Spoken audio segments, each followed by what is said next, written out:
Hello guys, welcome sa Pinoy Recap PH. For more Manhwa Tagalog Recap, paki-like, comment, and subscribe na rin po and hit the notification bell para ma-update ko kayo pag may bago tayong upload. Maraming salamat. God bless. Bago tayo magsimula mga idol, shout out muna sa mga sulid na sumusuporta sa channel ko. Maraming salamat at kung hindi ka pa nakasubscribe, baka naman thank you. Pinutol sa pangalawa ang pakikipag-usap kay Woojin sa telepono, nagtatanong kung kamusta ang kanyang pagsubok, at sinabi niyang hindi ito kasiya siya. Sinabi ni Second na parang disqualified sila ni Woojin, at sinabi ni Woojin na kilala niya siya, at nagtanong kung may nagbago noong nasa loob siya. Sinabi sa kanya ng pangalawa na naantala ng Mesha Guild ang kanilang pagsalakay sa piitan, ngunit hindi siya sigurado kung bakit. Iniisip ni Woojin kung paanong ang tanging dahilan kung bakit sila magtatagal ay kung may issue sa kanyang core, at ang tanging taong lalaban kay Sejin ay ang espada at mga Bowmasters. Sinabi niya kay Second ang kanyang mga iniisip at sinabi ni Second na sumasang-ayon siya sa kanya. At nagmumungkahi na maaaring sinusubukan ng Bowmaster na bayaran ang kanilang utang sa kanya. Hindi sumagot si Woojin at tinanong ng pangalawa kung ano ang plano. Sinabi ni Woojin na tatapusin muna niya ang kanyang ginagawa dito, habang si Gina naman ay patuloy sa paghampas sa loob ng sasakyan. Sabi ni Woojin, may iisipin siya pagkatapos niyang kumain, at agad na tumigil si Gina sa pagpout. Tinanong ni Second kung siya ay may plano, at sinabi ni Woojin na kailangan niyang makipagkita sa isang bata. Sumama ito sa Phoenix Guild HQ, at ang young woman ay nagalit kay Woojin na siya ay na-disqualify at ipinaalala sa kanya na kailangan niyang magtagumpay. Humingi ng tawad si Woojin sa kanya, at sapat na ang sinabi ng batang si Juan para sabihin sa kanya kung bakit siya nabigo. Sinabi ni Woojin na kinilala ni Isaac ang kapangyarihan ng kanyang kakayahan, ngunit sinabi niyang hindi ito maraming nalalaman. Ngunit nakatanggap siya ng alok na tumulong kung kailangan niya ito. Iniisip ng batang si Juan ang sinabi ni Woojin, sinabing ito ay isang hindi maliwanag na resulta, at tinapik ang kanyang mga daliri. Sinabi ni Woojin na narinig niya si Isaac na nakikipag-usap sa kanyang kapareha sa labas ng piitan, at tila sinusubukan niyang kumuha ng iba mula sa isang guild na hindi mula sa Mokosh. Kaya hindi ba ito nangangahulugan na malapit na siyang umalis sa Mokosh? Iniisip ng batang babae ang tungkol sa potensyal para kay Isaac sa libreng merkado, ngunit ipinaalala sa kanyang sarili na hindi siya sigurado sa impormasyong ito at dapat itong kunin habang gumagawa sila ng mga hakbang bago lumikha ng kanilang sariling partido. Ito ang dahilan kung bakit gusto nilang subukan si Woojin. Tinanong niya si Woojin kung tiwala siya sa pagpasa kung bibigyan siya ng pagkakataon. Muli, sinabi ni Woojin na dahil kung bibigyan siya nito ay suportahan siya ng maayos upang matiyak na magtagumpay siya. Ito ay pumutol sa isang pagsabog at nakakita kami ng isang level up na notification at isang nakabaluti na lalaki na nasa ibabaw ng isang higanteng dragon. Ang lalaki ay ipinakilala bilang ang Dragon Slayer, si Franco Eschero. Mabilis siyang umalis at habang nasa loob ng kanyang sasakyan, at sinabihan ng isang lalaki si Franco na ikinalulungkot niya ang paggawa nito pagkatapos nalinisin ang piitan, ngunit hiniling ito ng gobyerno ng Japan. Nakakita sila ng A+ na piitan. Sa isang payo, binasa ni Franco ang impormasyon at nakipag-usap tungkol sa boss at nagtanong kung ano ang kailangang ipaalam dahil hindi ba siya lamang ang nagrekomenda ng isang manlalaro para sa piitan. Ang lalaki ay nagtanong kung siya ay isa sa isip at si Franco ay ibinaba ang impormasyon sa piitan at sinabi na mula nang makalampas sa antas 100 ay binabantayan niya ang isang manlalaro.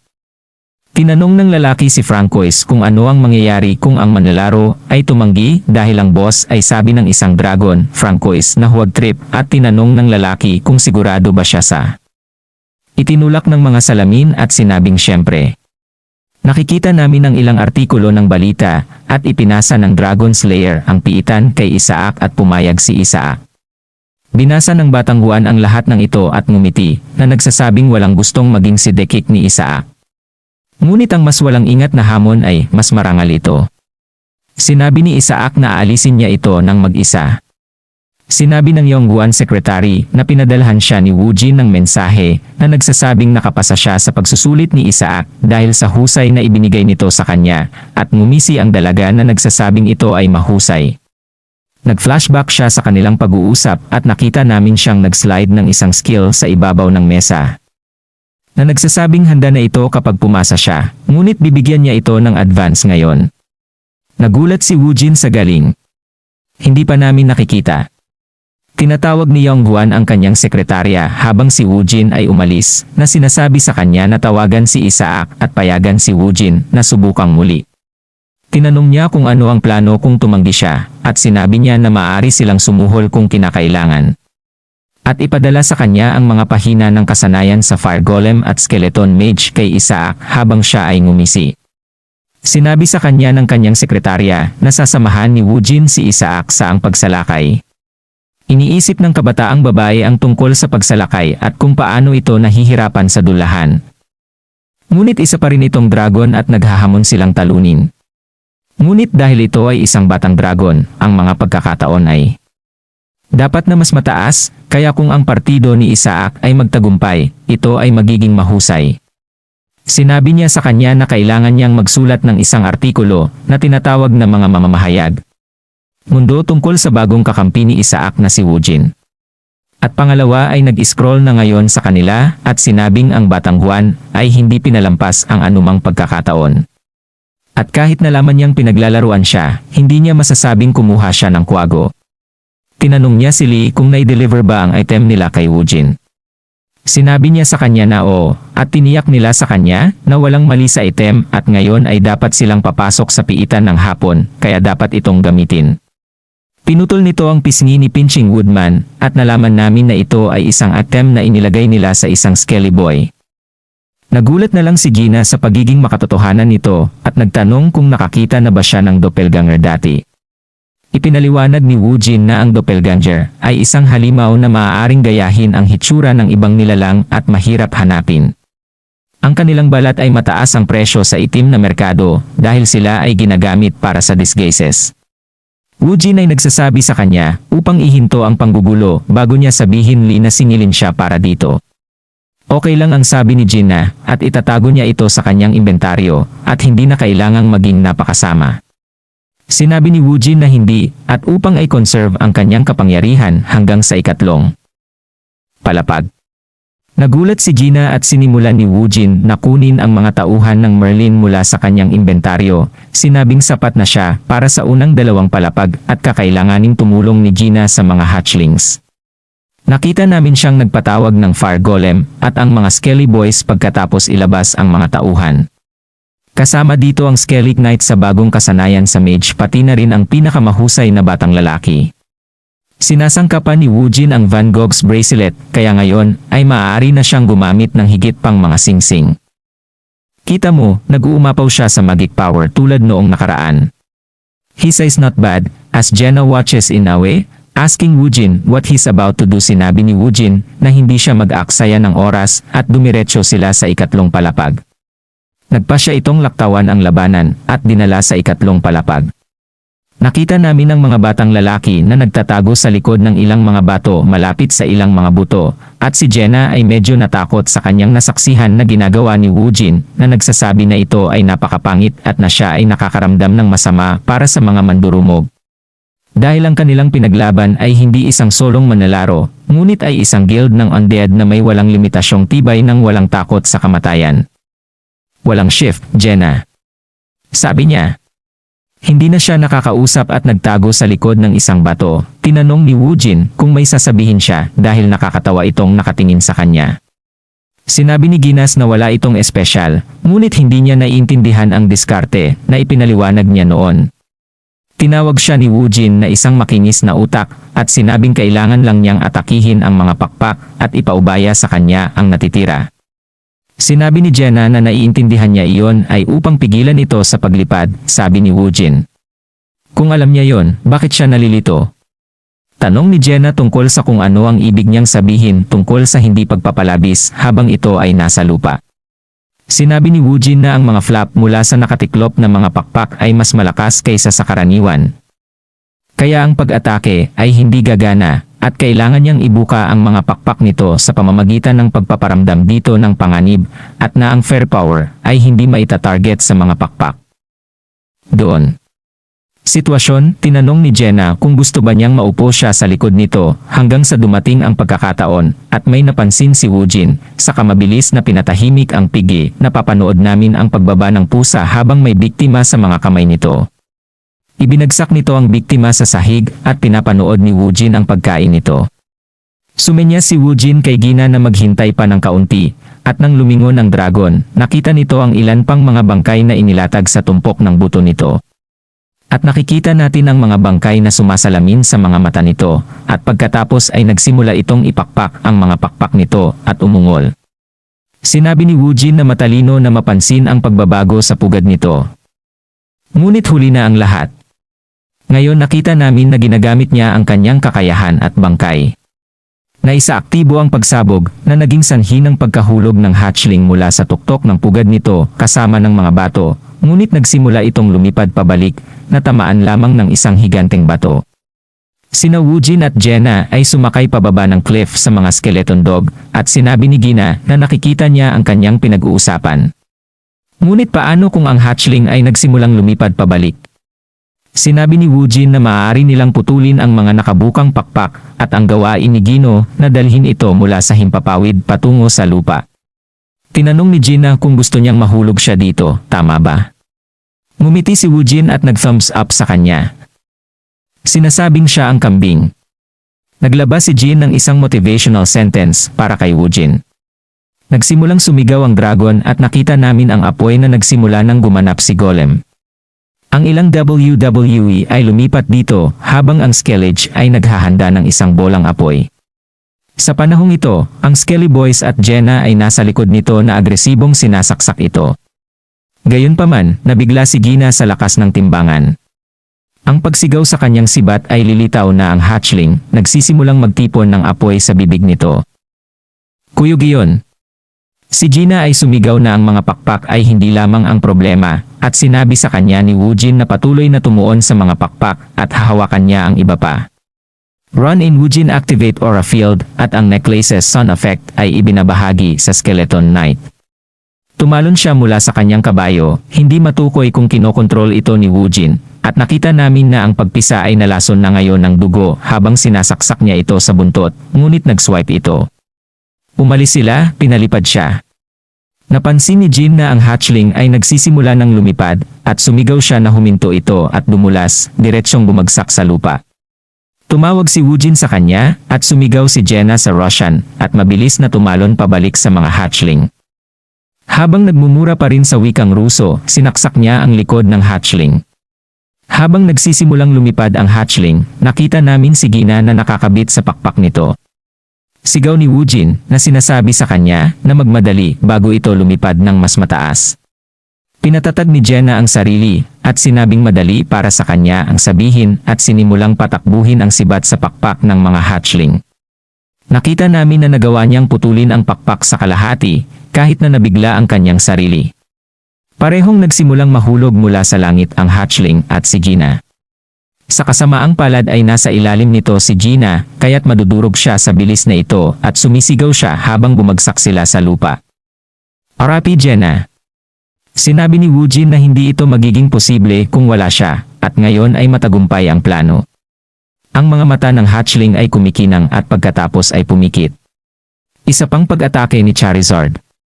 Ang Fire Golem ay tumama sa ulo, at sinabi ni Woojin na isa pa rin itong banta. Kaya hindi sila dapat maging pabaya hanggang sa masupil nila ito. Lahat sila ay nagsimulang atakehin ang dragon sa buong walang humpay. Ang gabi ng Skellig ay nanonood at nagpa siyang manguna at magsimulang sumaksak sa kwento ng mga hatchling. Nakita siya ng isa sa mga kalansay na nahihirapan at nakipagkamay sa kanya. Ang ilan sa iba pang mga kalansay ay mayroon ding buto na pupulutin gamit ang buntot at nagsimulang saksakin ang parehong lugar. Ang dragon ay naghanda ng pag-atake patungo sa kanila, ngunit mabilis na inabot ni Jujud ang butiki at itinikom ang bibig nito bago lumabas ang pag-atake na naging sanhi nito. Upang masira ng husto ang loob ng napisa at pagkatapos ay sumasabog sa labas ng bibig nito. Naiipit ito at humiga para umidlip. Nagsimulang lapitan ni Woojin si Jenna na nasa ilalim ng ilang mga labi at mabilis na nagsimulang sumigaw si Jenna at lumabas mula sa mga labi. Sinabi ni Woo Jin na mas matagal kaysa sa inaakala niya at naisip niya na talagang namatay siya doon. Sinabi ni Jenna na ang isang tunay na lalaki ay hindi mamamatay dito at natagalan lang ito dahil siya ay nagugutom. Nagtanong siya tungkol sa pagpisa at sinabi sa kanya ni Woo Jin na nilalaro niya ito habang siya ay natutulog at sinabing salamat sa kanya, kaya niya itong manghuli at sinabihan siya ng magandang trabaho. Ngumiti si Jenna ng malawak at sinabing siyempre salamat ito sa kanya at sinabihan siyang huwag magbayad. Na may lip service at bilhan siya ng pagkain o kung ano ang. Nagtatanong kung kailangan nila itong alagaan ngayon nagsimulang umungal ang hatchling sa harap ng hukbo ng Skelly Boys at ng Golem. Pinutol nito ang mga espada at bow master na naglalaro ng shogi at tinanong ng sword master kung gaano nakatagal simula noong nagsimula si Isaac. Ang pagsalakay. Sinabi sa kanya ng isang lalaki na 10 araw na ang nakalipas at sinabi ng swordmaster na nakakabaliw na siya ay nabuhay ng ganito katagal. Sinabi ng lalaki na mababa ang rate ng tagumpay, kung saan sinabi ng master ng sword na umaasa siyang magtagumpay siya mula noon, ay maaalagaan nila siya. Ang bowmaster ay gumawa ng ilang shogi move, sa palagay ko ay gumagawa ng ilang pahayag, ngunit ako ay masyadong pipi upang maunawaan at sinabing walang panganib. Walang gantimpala. Sinabi ng nakaluhod na lalaki na iaalay niya ang kanyang buhay dito. Ang hatchling ay natalo at ngayon ay nakuha na niya ang tagumpay ng Dragon Slayer. Nagulat si Gina sa abiso at sumigaw na siya ay isang Dragon Slayer habang sobrang masaya. Hinarap ni Gina ang mga Skelly Boys, sinabi sa kanila na mahusay ang kanilang ginawa, ngunit napansin niyang naasim ang mukha ni Woo Jin sa hindi malamang dahilan. Tinanong niya siya kung ano ang mali at sinabi ni Woo Jin kapag umalis sila sa piitan ay kailangan niyang mamatay. Tinanong ni Gina kung bakit mamamatay si Woo Jin. Sinabi sa kanya ni Woo Jin na aalisin nila ang 4 na palapag na piitan. Pagkatapos nilang umalis, sabi ni Gina okay, ngunit ano ang mahalaga? At sabi ni Woo Jin mula sa palapag na yon sa mga manlalarong mahigit 100 ay maaaring sumali. At masasabing kabilang sila sa tuktok ng malalaking guild. Tinatamasa nila ang maraming pribilehiyong pampulitika at pang-ekonomiya na nagpapahintulot sa kanila na gumawa ng sarili nilang kartel para kumita dahil hindi iyon sapat para sa kanila. Nagtakda sila ng mga teritoryo at may kasunduan na huwag manghimasok sa isa't isa at habang payapang silang aalis bago pa man, isang hindi inanyayahang bisita ang sumalakay sa teritoryo at nagmumungkahi na malamang na makakita sila ng mukha sa mga bisita na sa tingin nila ay nakakasira sa paningin. Ngumisi si Woo Jin na nagsasabing iniisip niya kung ano ang mangyayari. Pumaputol ito sa labas ng guild at nakita namin ang mga batang lalaki na naglalakad sa paparazzi, kahit na may skeleton at nakasuot ng Woo Jin skin suit. Mabilis nilang napansin si Woo Jin at sinabihan ang lahat na kunan siya ng litrato at tinanong nila sila kung may anumang issue sa paglilinis ng piitan at kung ano ang pakiramdam nila sa unang paglilinis dito. Kinakabahan si Gina, sinabi na kailangan nilang mabilis na umalis bago nila malaman na ito ay isang doppelganger. Tinanong nila si Woo Jin tungkol sa language barrier, ngunit inakbayan siya ni Gina na nagsasabing walang makakapigil sa kanya at hindi sila mapipigilan. Isang lalaki ang bumunot ng kutsilyo sa gitna ng paparazzi at sumigaw ng mamatay habang sinusugod si Woo Jin. Napansin ito ni Gino sa mga suntok sa lalaki, ngunit mabilis niya itong naiwasan na ikinagulat ni Jenna. Mabilis na pumunta ang lalaki sa harapan ni Woo Jin, ngumisi, pagkatapos ay sinaksak siya sa tiyan. Tinawag siya ni Gina at nakita namin ang pagbuhos ng dugo mula kay Woo Jin at ang mga paparazzi ay natakot at nagsimulang tumakbo palayo upang hindi mahuli sa away. Nakita namin si Woo Jin sa sahig at ang lalaki ay nagsimulang tumakbo sa Isaac sa tabi at siya ay tumalon papunta sa kanya pero isang slash ang mabilis na nakita at nakita ni Woo Jin. Kung saan nagtataka si Brazzy kung bakit siya nandoon at nagsisigawan sila para mabilis itong makuhanan ng litrato. Nagtatanong sila kung nasaan ang mga medics habang nakikita namin si Jenna na nakatayo sa ibabaw ni Woo Jin. Ang lalaki ang nakaluhod sa mga masters dati at alam naming ipinagkatiwala sa kanya ng swordmaster ang misyon na ito. At sinabi ng lalaki na nagpapasalamat siya sa kanyang buhay na ginamit ng ganito at sisiguraduhin niyang papatayin niya si Woo Jin para makapagpahinga ang kanyang mga kasama. Mabuti. At yumuko siya, nagpapasalamat sa Panginoon sa pag-aalaga sa kanya. Ang huling mga salita ng lalaki ay kaluwalhatian sa pangkat ng Yamato at pagkatapos siya ay namatay. Ang master ay nanonood at nakita namin si Gina na inilagay ang kanyang coat sa katawan ni Woojin, nanginginig ang kanyang ulo hindi, pagkatapos ay tinakpan ang kanyang mukha. Sinabi ng Sword Master kay Isaac na pumunta siya rito upang ipagdiwang ang tagumpay sa ngalan ng kanyang bansa, ngunit nakakahiya ang nangyari. Binigyan siya ni Isaac ng light-skinned stare, at ang Master ay nakikiramay sa kanya. Nakikita namin sa buong balita na pinag-uusapan nila ang insidente at kung paano pinatay ng isang terorista si Woojin at ang Sword Master ay nagpahayag ng pampublikong anunsyo na nagsasabing nakakalungkot na mamatay si Woojin at iyon. Siya ay isang bayani at maging ang gobyerno ay nagpakita ng panghihinayang sa pangyayari. Sinabi sa kanya ng Yongguan Secretary na huminahon habang ginagawa niya ang kalituhan sa kanyang opisina at tinanong niya siya kung paano siya makakalma. Hindi niya alam kung ano ang sasabihin sa kanya at tinanong siya nito kung alam niya kung magkano ang puhunan niya kay Woojin. And says how dare they touch one of his men, then punches his desk because he got jungle dipped. Sinabi niya sa kanyang sekretarya na kailangan nilang malaman kung sino ang gumawa nito, pagkatapos ay sinabing hindi ito sapat at kailangan nilang dalhin sa harap niya. Pumaputol ito sa isang sushi restaurant at ginagamot ng Sword Master sina Gina at Isaac at humingi siya ng tawad para sa kanilang kasama. Lumalaban si Gina sa tukso at sinabi ng Sword Master na sana ay dumating siya ng mas maaga. Walang sinabi si Woojin at sinundan ng Master sa pagsasabing hindi ito mangyayari. Sumagot si Woojin sa wikang Russian na nagsasabing ayos lang at tiyak na mangyayari ito. Nakita namin ang isang babae na nag-interpret ng mensahe sa Master. He smirks, saying they are on the same wavelength, saying they are similar. Sinabi niya sa kanila na inihanda niya ang pinakamahusay na alak. Kaya inumin ito. He keeps talking about how he feels sorry for the dead and Gina is getting annoyed he won't shut up. He slams his fist on the table saying he wouldn't listen to anymore and barks at the Master for talking about ang namatay niyang kasama. At lumabas siya, sinasabing hindi na siya nakikinig dito at paano kung makita ito ni Woojin, gumulong siya sa kanyang libingan. Sinabi niya kay Isaac na hindi niya siya naiintindihan at pupunta siya, kaya gawin mo ang lahat ng gusto mo. Pagkatapos kinalampag ang pinto, nagulat ang tagasalin, pagkatapos ay mabilis na sinabi sa Master kung ano ang sinabi. Ibinaba ni Isaac ang tasa at sinabing tapos na ang pagkain at nagpasalamat sa kanya para sa pagkain at sa mungkahi sa piitan.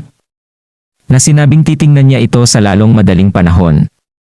Ang sabi ng Master ay nakakalungkot na natapos ang kanilang pag-uusap sa ganito. The engine alone. Isaac told him doing it solo isn't happening, so please prepare a gift that will change his comrade's mind and he leave. Nakikita niya sa balita na ang ilang mga Koreano ay nagpoprotesta na humihiling sa gobyerno ng Japan na bayaran ang pagkamatay ni Woojin. Ngumisi siya at nagsimulang umalis. Habang nasa telepono, sinabi ng Panginoon na nakakalungkot ang nangyari at tinawag niya ang isang batang babae na nagngangalang Sakura at nakita naming binuksan niya ang mga pinto at tinanong niya ito kung imposibleng makuha si Isaac sa kanilang panig. Sinabi niya sa kanya na hindi ito maganda, Chief. Bagamat mabuti ang pagtanggal kay Woojin, ngunit ngayon ay galit na si Spasibagina sa kanila. Kaya't magiging mahirap ang pagtalikod sa kanila ni Isaac. Ngayon ay galit na galit din ang batang Juan sa pagkamatay ni Woojin at ayaw niyang mawala si Isaac, kaya kakailanganin nilang harapin siya. At kung malalaman ng Mesha Guild na sinusubukan nilang makipagsabuatan kay Isaac, talagang magagalit si Shinai. Kaya sa kasalukuyan, ang pagkuha kay Isaac sa kanilang panig ay magiging mas nakakapinsala kaysa sa mabuti, sabi ng Master. Iyan ay isang kahihiyan, at kung ito ay isang bagay na hindi nila maaaring magkaroon, pagkatapos ay dapat nilang tiyakin na walang ibang makakakuha nito. Sinabi niya sa kanya na ihatid ang katad ng Nemin Leon kay Isaac. Ito ay may kaugnayan kay Heracles at sa kanyang mga manggagawa. Kaya magkakaroon ito ng isang tiyak na epekto. She's shocked, and he says it's a cheap thing to offer. For his death, it cuts to a back alley, and inside of a van we see Gina is really angry. Tinanong ni Woojin kung dahil ba sa hindi siya nakakain, at tumahol si Gina, nagtatanong kung para saan siya kinukuha at tinanong kung sa palagay niya ay tungkol ito sa pagkain. mga trick na sinusubukang hilahin ng Swordmaster. Sinabi ni Woojin na naiintindihan niya at hindi niya inaasahan na agad silang lalapit. Pagkatapos ay sinabi na ang pagkagalit ni Jinna ay tamang-tamang timing dahil kung mabibigo siya sa pagkain, magtatagal ang pag-uusap. Napagtanto ni Jenna na maaari siyang manatili ng mas matagal at makakakuha galit sa sarili dahil mukhang masarap ang pagkain at hindi siya kumain. Nakikita natin sa ilang mga artikulo ng balita na mayroong panayam kay Isaac at sinabi niyang lilinisin niya ang 4 na palapag na piitan sa Mount Fuji. Isa itong piitan na binigay ng Swordmaster at binanggit nila ang bagay na ibinigay niya kay Isaac. Second tells Woojin, it's good he was prepared or else it would have been bad. Sinabi ni Woojin na hindi niya inaasahan ang kanilang bilis at sinabi ng pangalawa na nangangahulugan ito na marami siyang masamang karma sa pangkat ng Yamato at nagtanong tungkol sa sitwasyon. Sinabi ni Woojin na hindi ito masama at pangalawa ay sinabihan siya na mag-ingat at binanggit kung paano siya pupunta upang matanggap ang Aegis Shield bilang karagdagang gantimpala. Oh, sabi ni Woojin. Tumawa si Second na nagsasabi na nakakatawa ito at tinanong ni Woojin kung bakit siya tumatawa. Sinabi niya sa kanya na may dalang kawili-wiling dokumento si Lee na nakita namin na ito ay isang ulat sa nabigong pagtatangka sa piitan at sinabi niya na kakaiba sila ay nag-aalok ng isang bagay na wala sila. Dahil ang kalasag ay kasalukuyang nasa loob ng Mount Fuji, napuputol ito sa labas ng piitan at ay unang papasok ang Slash Guild at susunod sa kanila ang ibang mga guild. Ang isa pang reporter ay tumunog, nagsasalita tungkol sa insidente sa Woojin, na nagtatanong kung ano ang paninindigan ng gobyerno tungkol dito ngayon. Ang reporter sa labas ng piitan ay nagpapaliwanag, ngunit naantala ng isang pagsabog. Tumalikod siya na natatakot at nakita namin ang mas maraming pagsabog na nangyayari. Nagtataka siya kung ano ang nangyayari. Mas maraming pagsabog ang nakita at ang feed ay naputol mula sa piitan. Ang isa pang reporter ay tumawag sa on-site na reporter.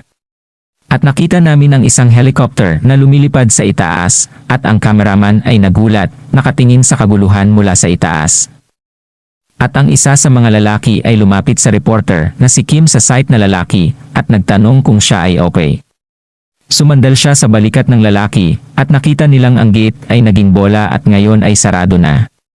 Ang mga artikulo ng balita ay mabilis na nagsimulang lumabas na nagsasabing ang 2 tao na party ni Isaac ay nalock sa loob at ngayon ang kanilang mga pagkakataong maalis ay 0% at iyon pabaya ang Japan.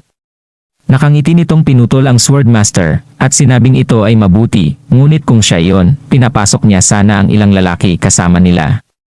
Tinanong ni Sakura kung bakit siya pupunta ng ganoon kalayo para sa mga baguhan at ngayon ay tiyak na nakakaranas sila ng impyerno. Dahil kahit na sila ay nabigo na linisin ang piitan ng ilang beses. Kaya ano ang magagawa ng 2 lalaki? Sinabi niya sa kanya na hindi niya inaasahan na gagawa siya ng mga trick na tulad nito. Nalilito siya at binanggit niya ang Aegis Shield.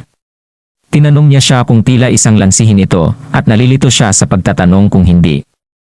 Kung malalaman ng mga tao na nabigo silang linisin ito gamit ang kalasag, malalaman nila kung gaano kadelikado ang piitan.